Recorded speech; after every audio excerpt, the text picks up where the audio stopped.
नमस्कार. चॅनलवरती आपले स्वागत आहे. केज तालुक्यातील मस्साजोग येथील सरपंच संतोष देशमुख यांच्या हत्ये प्रकरणातील मुख्य आरोपी सुदर्शन घुले व सुधीर सांगळे यांना पुण्यातून बीड पोलिसांच्या विशेष पथकाने ताब्यात घेतले. त्यानंतर त्यांना नेकनूर येथील पोलीस स्टेशनमध्ये हजर करण्यात आले. 9 डिसेंबर रोजी संतोष देशमुख यांची क्रूरपणे हत्या झाली होती. त्या दिवसापासून 26 दिवस हे आरोपी फरार होते.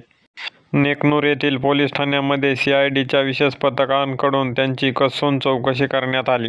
1.5 तासाच्या कसून चौकशीनंतर त्यांना नेकनूर येथील ग्रामीण रुग्णालयात त्या आरोपींच्या वैद्यकीय तपासणी करण्यात आली. त्यांच्याबरोबरच सिद्धार्थ सोनवणे हा तिसरा आरोपी देखील पोलिसांनी अटक केला आहे. सिद्धार्थ सोनवणे हा संतोष देशमुख यांचे लोकेशन इतर आरोपींना देत होता असा तपासाअंती सांगण्यात येत आहे. नेकनूर येथून त्या आरोपींना केजला नेण्यात आले.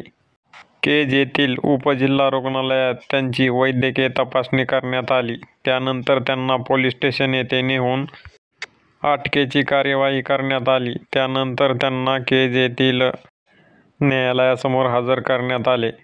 युक्तिवाद झाल्यानंतर न्यायालयाने त्यांना 14 दिवसाची पोलीस कोठडी सुनावली आहे. अशाच साऱ्या बातम्या व माहिती पाहण्यासाठी चॅनलला नक्की सबस्क्राईब करा. धन्यवाद.